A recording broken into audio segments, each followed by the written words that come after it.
Hey guys सबके मोर Ram Ram. So guys मुई एबे अच्छे सकाल सकाल जस्ट खेतरे टाइम है 8टा 8टा 8:30 एंता है टाइम। गाइस मुझे खेतरे तो मुझे मुई फल देखा गाइस तुम फल खाइच फल ना काना कमेंट कर एंड कमेंट कर सारा पर मुई भी कहीदेमी तो लास्ट रे कहमी एंड रे तो मुझे तुमको पहला से फलटा देखे दूचे।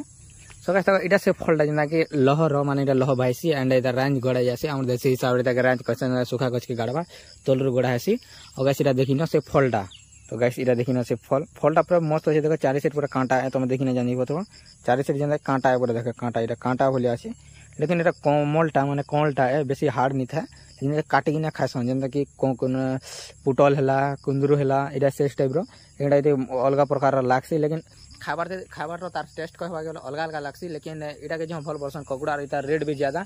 इता रेट मिनिमम किलो 100 ରୁ 150 अंडा थीसी खाली किलो है इतर रो अंडा खाली रेट थीसी तो इटा सेटा तुम खाइना होइछ बोले ना बहुत सारा फली छे वाओ है देखो हाड़ो भी हाड़ो पूरा अंदरटा बहुत सारा हाड़ो फली छे मिनिमम ने देखिन ना 6-7टा जे देखि देनी ना बहुत सारा फली छे तो का सेटा खाइ जाय काना एंड कमेंट करि ना कह और इतार फल तो तुम कमेंट कलो ना माने एटा क्वेश्चन नाम रे कोंकड़ो क्वेश्चन तमरा काना क्वेश्चन कि तुम जानछ बोले कमेंट को हमरा आडे तो बाका पक तो जानथबो कोंकड़ो क्वेश्चन तो का सीधा ई फलटा कि जेंता कांटा प्रकार जेना कांटा फल क्वेश्चन कांटा फल केनता लागे कमेंट करो श्योर एंड चैनल रे न तो सब्सक्राइब करि पके गाइस तो एंदा शॉर्ट भी आसबा नेक्स्ट देखा हम बाय।